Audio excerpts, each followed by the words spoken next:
Hello, hello, everybody. Welcome back to Vibin It. Thanks for being here. We are so excited to talk about intuition today with a very special guest. Her name is Laura Day, and she is a lovely lady who also just so happens to be a New York Times bestselling author of 6 books on evidence-based uses of intuition and I cannot read what I wrote here. Prediction. My doctor's handwriting, as one of my ex-boyfriends told me. He's like, you scribble like a doctor. I'm like, sorry. Welcome, Okay. Laura. Thank you for being here today. And people who listen to our show are very interested in psychic capabilities, sixth senses, intuition. Obviously, it's called High Vibin It. So we're all about raising your vibration, opening up yourself to everything. So tell us just a little bit more about what you do and how you help people in case anyone's new to your world. So I started in the early 80s when universities were really interested in the extended capacities of the human mind. So I really came into intuition and prediction and mediumship from science as a test subject, as opposed to from spirituality. And I actually think science is the new language of spirituality. It's spirituality with proof, without belief. But so very early on, I was a test subject. I was in my early 20s, and I did it on I had a deal, keep me anonymous, please, because this is so weird. I mean, now people say gut feeling, intuition. This is the early 80s. People did not talk about this. This was, Right. worse than gynecology. Nobody talked about it. So of course they televised one of the experiments, and I had this instant following. And because I am a very kind of science-based, evidence-based person, what I did was began really not accepting their premise that there were just a few freaks who could do this with unique brains, and B, I really worked with the mainstream, which at the time, and as now, was business, a lot of medical research. I worked, and still do a lot with entertainment, things where there were proofs, it either rains Wednesday or it doesn't rain Wednesday, and I really kept it to that. Now, as I've gotten older, I'm going to be 62 in a couple of weeks. As I've gotten older, I'm speaking more about the freaky stuff because I really work only for companies. I read people for free in my workshops, on my IG lives, but how I make my living is I predict the future for companies. And I like that because the only difference between psychic and psychotic is that your information is correct. Otherwise, you're just seeing things other people don't see and hearing things other people don't hear. And because I have a family who does a lot of that, I'm really, really, really careful about that. And that's how I train my students. So now I've written 6 books that are really workshops, because you can talk about intuition and all these other things till you're blue in the face. But until someone does it themselves and says, whoa, whoa, whoa, whoa, whoa, whoa, wait a second, how did that just happen? You don't really make it useful. And I think, spirituality is a multi-billion-dollar industry, and it doesn't give us a whole lot, because we don't need to evolve past our lives. We need to make our lives work. So Yeah. that's the soapbox: making your life work, engaging your intuitive skills in community instead of always going to an expert, and applying them to making your earth reality, your relationships, your business, your economics, your health, your feelings about yourself function in this very complicated, complex, and difficult world. That, in a very large nutshell, Yeah. is kind of what I do. I'm really on a teaching jag now. I'm loving it, loving training people, the next generation, to be intuitives Yeah. in the workplace. And uh, I really I love what I do. I think it's such a privilege. That's amazing. I love what you do too. And I think I definitely resonate with your message of like, well, what good is all this information if we're not using it to improve our human lives here on Earth, which is clearly what we came here to do since we're here doing it. So don't use like spirituality as a form of escapism. It's all about taking that information and using it to empower yourself in the now and your human form in this lifetime to make it more enjoyable. Because at the end of the day, it's all about quality of life. I think, as we've learned, especially during the pandemic, like that quality of life is so much important than some people give it credit for. They think, oh, it's just life or death. Like, no, if your life doesn't have a quality to it, if you're not feeling fulfilled, that's what makes people want to end their life, right? So it's all about how can we make it the best, which we're totally all about here on the show. I'm going to hand it over to Lindsay, since Lindsay, you've just been sitting so quietly in the corner of my screen here. I want to give you the chance to ask the next question here. Well, I'm trying to think of like a question that's worthy of this guest. And I It's don't so know. nice. That's the thing. It's all worthy. I think It's all worthy. things that happens is we think everything has to be elevated, but actually the mundane is what makes our lives work. Yeah. And we want to be economical in making our lives work, because even though energy is infinite, your attention is not. So it's so important to really know that the routine things that you do every day are actually what creates the huge things. A tiny fraction of climate change creates cataclysmic events. And that is true in our life. When you take a tiny habit and do just something a little bit differently, you open up a rush of opportunity. And that we want both opportunity, and we want to not do a spiritual lobotomy, because I think that's what we do a lot. We're all supposed to be grateful. Well, hell, sometimes it's just not a grateful moment. Yeah. And so Amen. Amen. right? And so we're all supposed to evolve past, our base emotions, but Yeah. make them useful? Why not turn your rage into energy? Why not turn your anxiety into the real ability to see the things you need to see and act on them? Why not turn your denial into competence? You already have a good filter. Well, what do you want to do with it? And why not turn your depression into depth? We got to use what you have, because reality is the foundation of every single miracle. And I think we have all of these like techniques that take us out of reality. But actually, one of the things the pandemic has taught us is that we are very resilient creatures. Mhm. I mean, look at this last year, oh my God.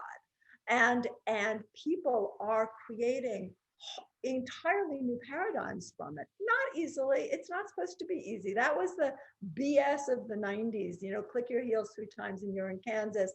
Don't look at sad people and you won't be sad. It just doesn't, not that simple, but there is an operating manual. And really with my work, that's what I try to do is to really work. And I'm lucky, I work with tens of thousands of people in groups, really say, okay, what is the working operating manual for these things that engage intuition, that engage Yeah. engage emotion, that don't throw the baby out with the bathwater, but that engage the best of everything, but in ways we can prove. Because belief is great, but if you're jumping out of a fiery building, you want to know that trampoline works. You don't want to believe that something's going to catch you.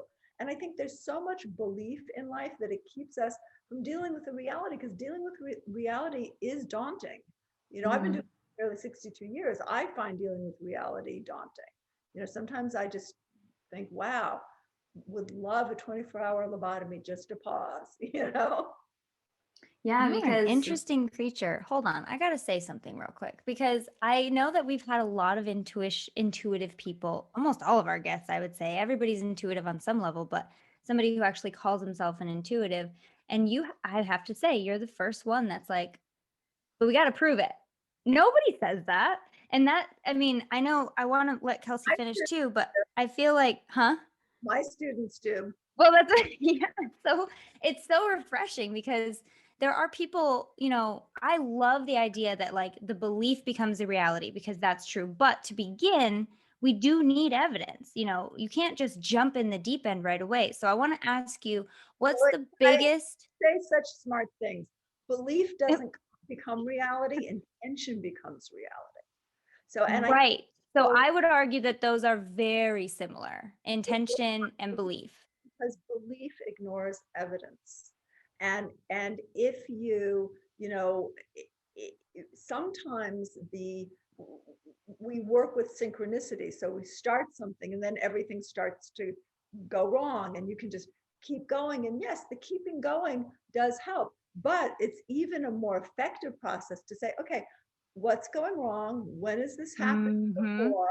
What is it telling me? Because people, they find a penny heads up, they think it's a sign. Your whole life is a sign. Yeah.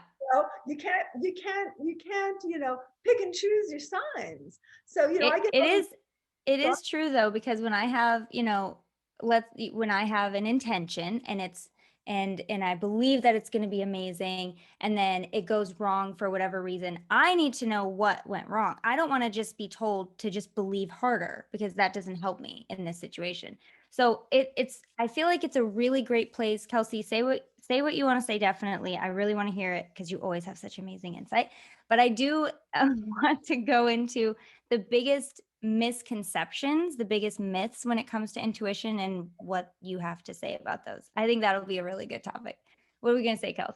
I, Oh, I was just going to say that I love Laura's reality-based approach because Yeah. really that's where all our power lies to improve and change our lives is in reality. If you're in denial of where you are, how are you supposed to get to where you want to go? You have to know the starting point. It's just like a GPS or a map. Like you have to know where am I starting, and then Yeah. have such a clearer, more empowered map to actually make change or improve or get rid of habits or things that aren't working. Time works in a funny way. So the other day, Demi Moore and I have been dear friends since our early 20s. So the other day, and I have a brand new husband. I've had him for 10 years. And Wait. so the other day, I was looking at this. My husband had mentioned, oh, I'm on a magazine cover that Demi was on. So I looked at it, and it was actually a cover Demi and I had discussed, her pregnant with rumor on Vanity Fair, and my husband's name is there because he was a critic at large for Vanity Fair. So his name is there with Demi, and I thought, oh, that's like a lovely synchronicity. There, it was in the air already. But I thought, yeah, but she didn't introduce us. And then I had an aha. The woman who introduced us, I met when my son was a toddler, decades before I met my husband, when Demi was teaching Barbara Walters to do a striptease for Good Morning America.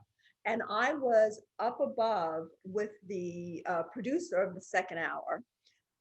That's the woman who decades later introduced, we became friends because we had children the same age. And that's the woman decades later introduced us. So we live in such an interconnected universe, and we don't want to spend Wow. all our times looking for the interconnection, but sometimes they hit us over the head. So Yeah. you said something great, the misconceptions. And I think, part of what I do when I train people to be intuitive is first to shut it down, because we're all so intuitive.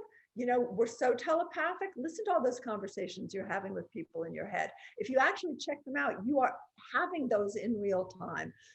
Mediumship, look at all the people you're feeling like. Is it your anxiety or is it someone else's? Is Right. it your depression or is it very important? So one of the things I do when I train people is shut it down. The idea is not to be more intuitive, more of a sieve, more open, more confused, more flooded. The idea is to know what your questions and targets are so that the intuition that comes in addresses them. And I always say you've got to write stuff down and get it out of your messy head. What are your top 3?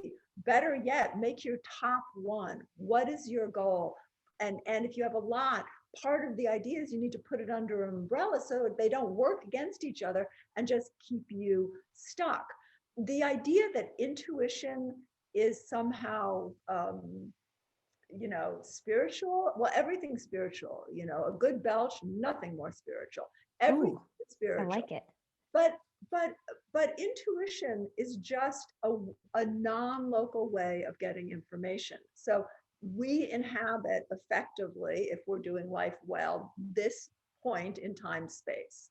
Intuition is the ability to move your energy and attention and perceptions into someone else, into another time, into another location, and a mix and match of all of that. It's non-local perception.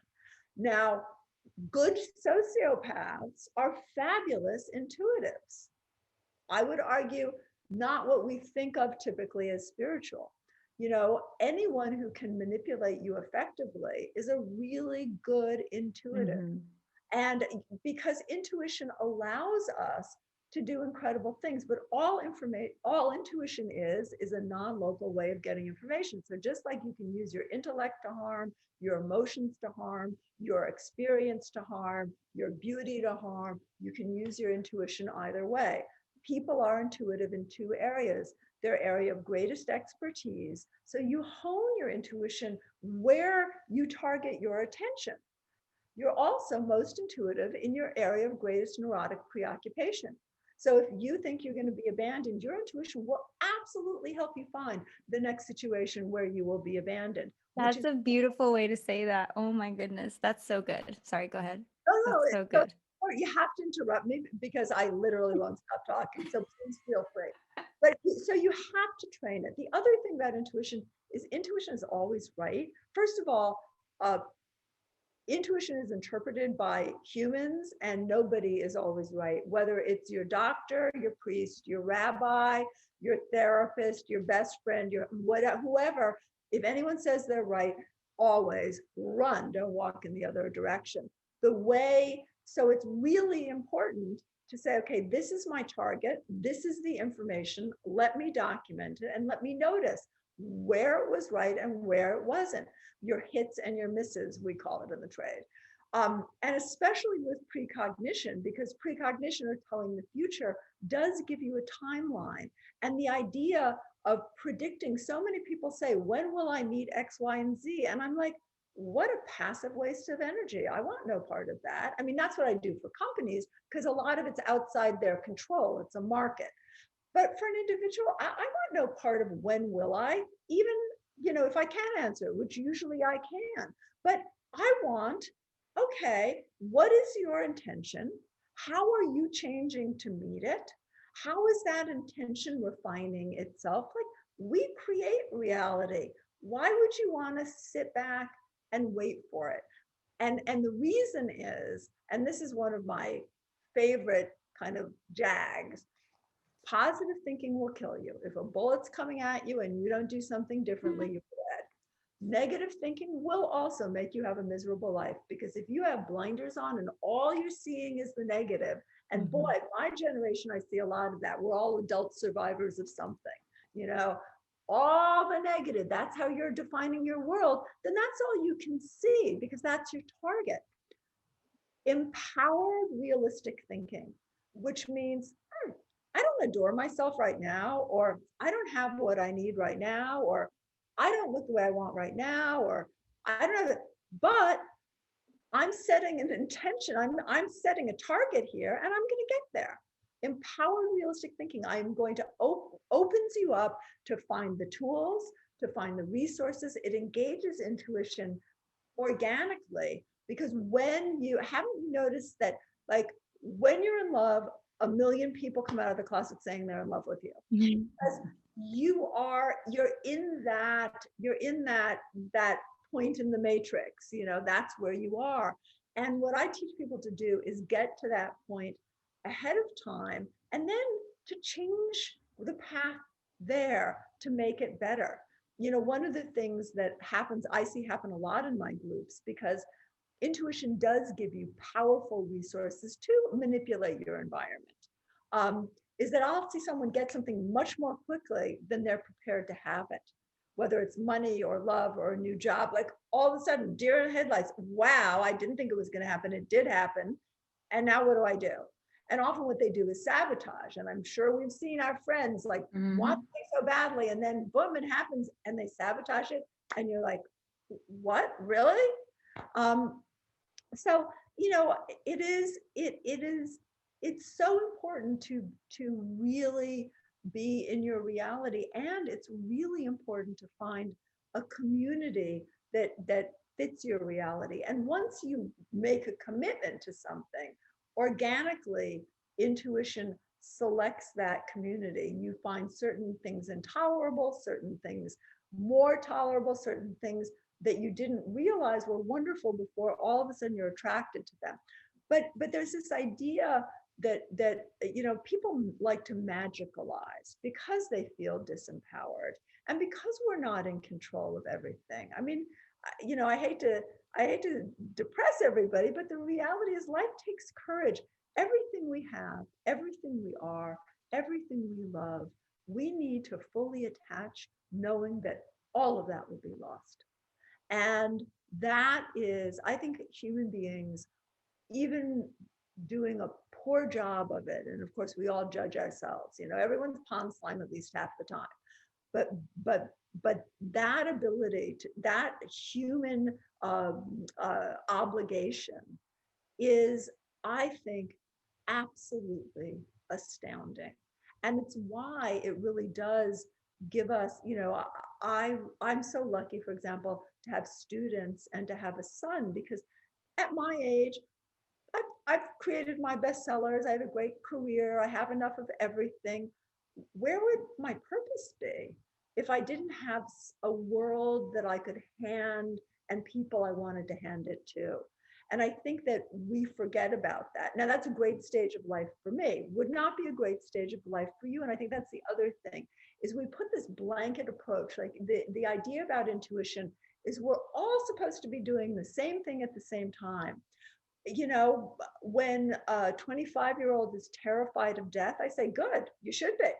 When a 85-year-old is terrified of death, it's like, okay, we have an issue to work on here, because at this point, something should have shifted. And we have these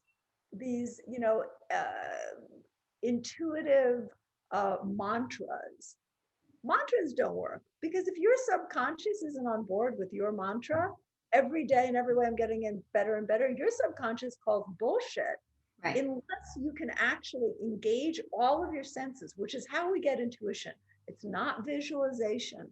It's not imagination. It is all of our senses giving us something in a way we can use it. But if your subconscious doesn't believe you, if you lie, you can't say, oh, I'm wonderful, on a day that you feel like, a dog dump, because your subconscious says, oh, not trusting you today. Yeah, it creates fragmentation, right? She said subconscious, Kelsey. Well, Lindsay is a hypnotherapist, so she works deeply with the I'm subconscious. all about getting your subconscious on board with your conscious desires. Yes. And this book that you were so intrigued by, Laura, when we first hopped on the call, is called #Actually I Can, The Art of Affirming Yourself to Greatness, which was a book that I wrote about how to use affirmations in alignment with how you feel. So you're not lying to yourself all the time. I love that. This is that was one of the things that me and Kelsey vibed on first, was like, wait, you don't agree with affirmations? I don't agree with affirmations. Oh my gosh. And that's one of the soapboxes that we stand on all the time, is you have to create your affirmations or your mantras based on how your mind takes in information and what's not a lie to you, because you can't just keep saying it until you believe it necessarily. It just doesn't work like that. But if you use a language in the way that you say it, as Kelsey does, start from where you are, and as I do, speak to your subconscious language, because not everybody takes in the same way. I can't use affirmations that say I am, and I'm sure I have listeners that can't either, because your brain just doesn't, you're not wired that way. But if you say I am open to, or I am becoming, or I'm, willing, I allow, I mean, it feels so much different. And I know there's a million ways to get it right. You just have to stop focusing on the one wrong way.